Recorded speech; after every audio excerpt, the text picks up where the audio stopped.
Otto Weininger et la question du génie.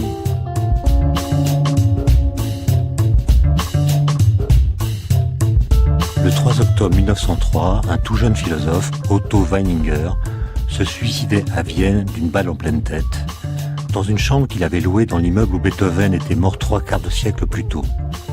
Il n'avait que 23 ans. Il venait tout juste de faire paraître un ouvrage étrange, inclassable, provocateur et même scandaleux, intitulé Geschlecht und Charakter, autrement dit Sexe et caractère, ce qui est tout de même un sacré programme.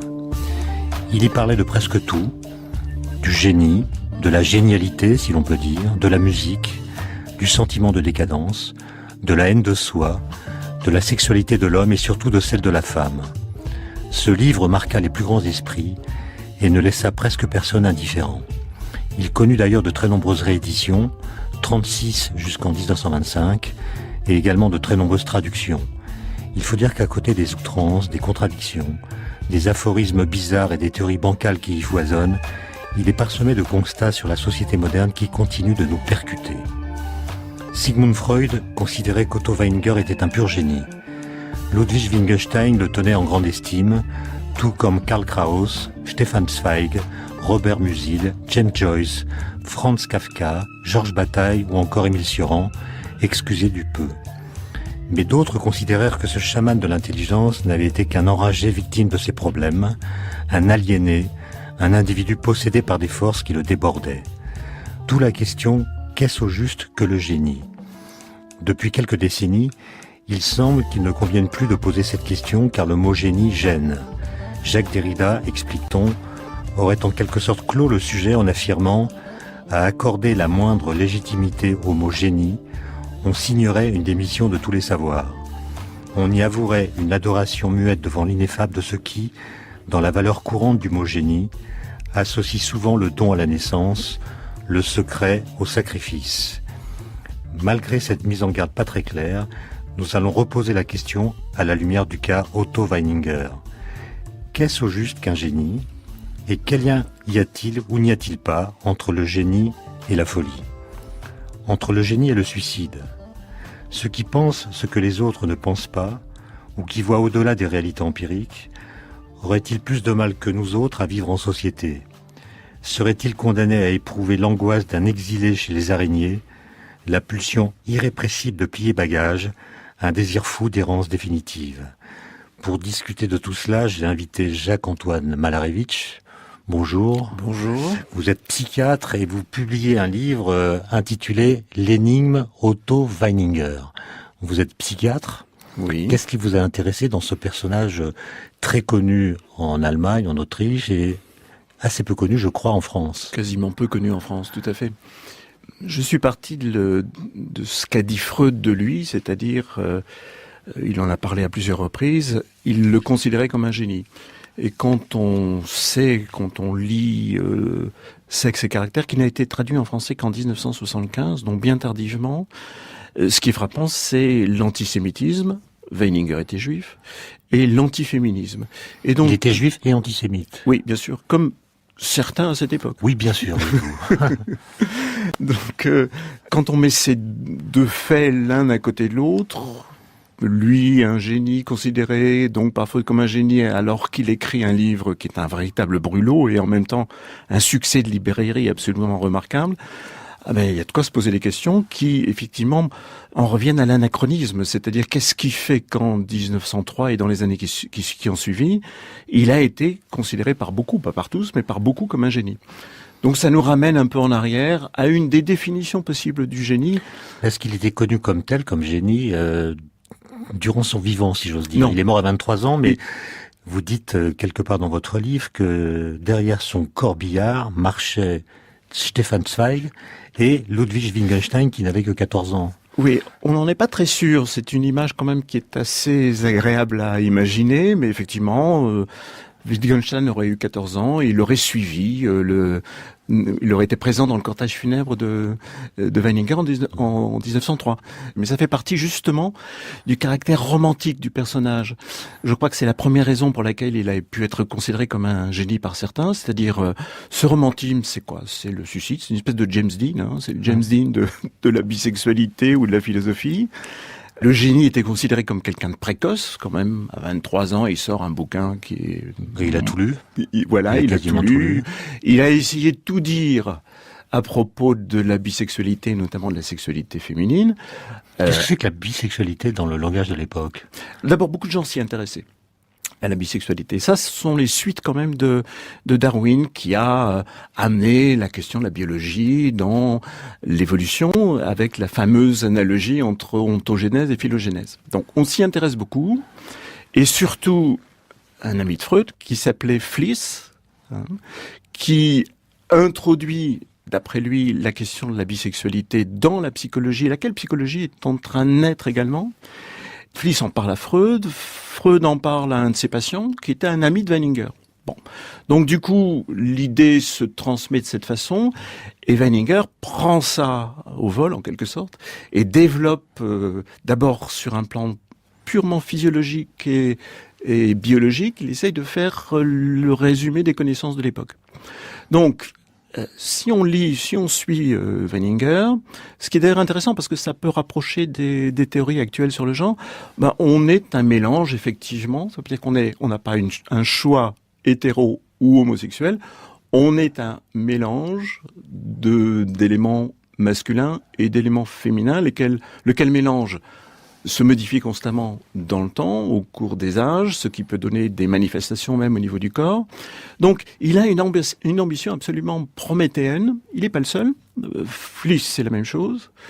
Freud, c'est la même chose. Et d'une certaine façon, tout le monde échoue. C'est ce qui, je crois, est intéressant. Mais alors, qui était-il? Parce que il meurt à 23 ans, il est connu par son suicide, si j'ose dire, et oui, aussi par ce livre. Absolument, la chose mais avant d'écrire ce livre, il fait quoi? D'où vient-il? Il est né à Vienne? Il est né à Vienne en 1880, donc. Famille normale pour l'époque. Il est né en même temps qu'Einstein. Voilà, exactement. 7 frères et sœurs. Il est le second dans la fratrie. Il fait ses études de philosophie. Il voyage beaucoup. Il vit à Vienne, qui est quand même une époque assez particulière. Il vient à Paris.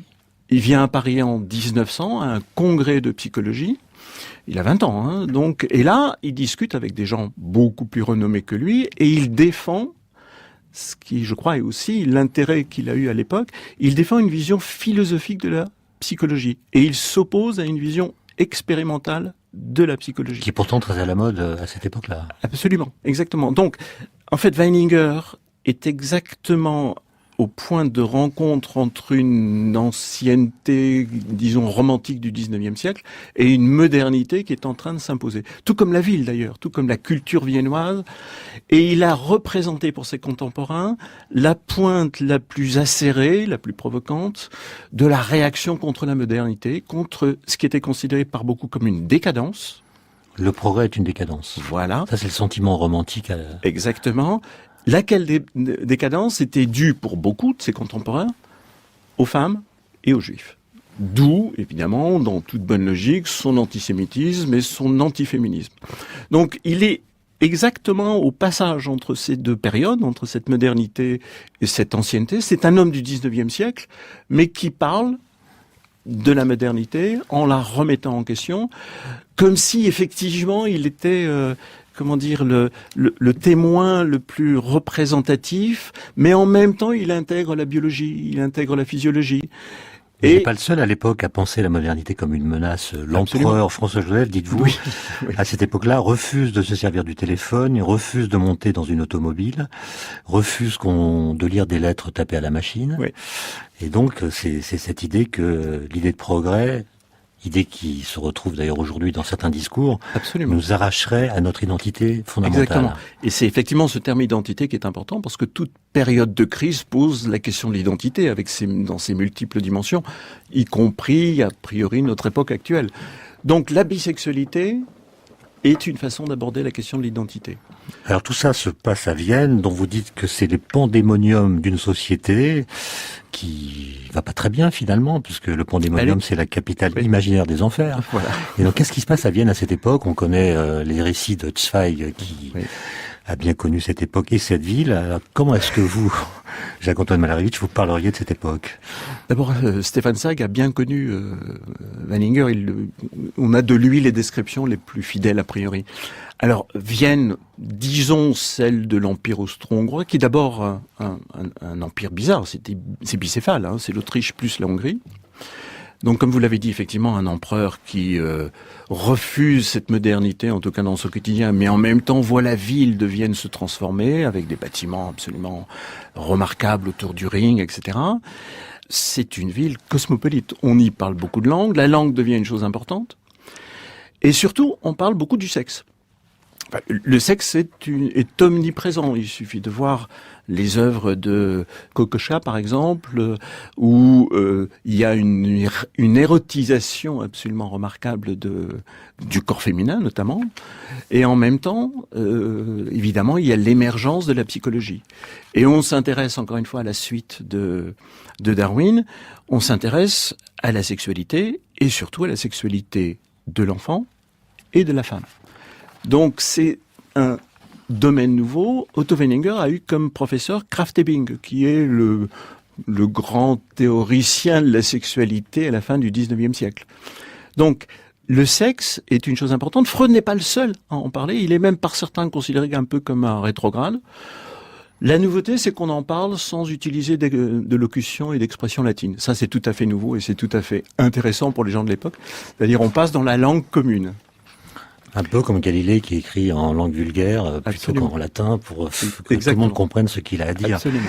À propos de l'obligation d'avoir du sexe à Vienne à cette époque, je cite Weininger, cela va si loin que c'est à peine si l'on a encore le courage de s'avouer chaste et qu'on préfère d'une manière presque générale avoir une réputation de débauché. Voilà. Alors le paradoxe de Weininger, c'est qu'il propose de ne plus avoir d'enfants. C'est-à-dire il prend absolument le contre-pied de cette débauche ou de cette période de décadence en proclamant l'importance de l'abstinence totale au niveau sexuel. Donc, je veux dire, on est constamment dans ce paradoxe, dans les contradictions où il prend le contrepoint qui, encore une fois, pour certains, de la modernité, donc qui pour certains était parfaitement fascinante. Alors Robert Musil, pour caractériser le régime politique de cette époque, invente le terme de Kakani. Alors, comment est-ce que ça se dit en allemand, ça, Kakani? Pareil. Ça a aussi une connotation scatologique. Et donc c'est à partir des termes impérial et royal qu'on a forgé les deux initiales, KK. Kakani. Donc Vienne est un régime à la fois rétrograde et décadent. Voilà, exactement. Mais en même temps, la modernité existe. Par exemple, dans l'art. C'est évident dans l'art. C'est aussi une période où on pratique beaucoup l'art de l'aphorisme. Oui, Karl Gross, par exemple. Karl Gross dit « Un aphorisme n'a pas besoin d'être vrai, mais il doit survoler la vérité. Il doit la dépasser d'un trait. » Et il ajoute « Écrire un feuilleton consiste à faire des boucles sur une calvitie. » Qu'est-ce que ça veut dire, ça? Ça veut dire quoi? C'est le propre de l'aphorisme, c'est-à-dire effectivement d'être dans le paradoxe, de contenir en une seule proposition une multitude de sens. C'est ce que reprendra d'ailleurs Wittgenstein ultérieurement, parce que le Tractatus, c'est quand même pas évident à lire, c'est bourré d'aphorismes. C'est une suite d'aphorismes, en fait. Hein. Ouais. Et qu'est-ce qui fait que c'est à la mode? C'est à la mode parce que la langue est importante. C'est-à-dire, c'est de nouveau le paradoxe, c'est-à-dire comme il y a beaucoup de langues, on parle beaucoup de langues, on voyage beaucoup à l'époque. Le train est une chose absolument extraordinaire. Donc, comme on peut parler beaucoup de langues, la langue d'origine est une chose importante. Et donc, il y a des défenseurs de la langue, notamment Karl Kraus, qui voit encore une fois, dans cette modernité qui risque de la remettre en question, qui voit même, en tout cas c'est ce que dit Karl Kraus, le début du commencement d'un risque de dictature, avec la disparition de la langue. Ce sont des choses qui peuvent dire quelque chose maintenant. Alors c'est le moment de la première pause musicale, Jacques-Antoine.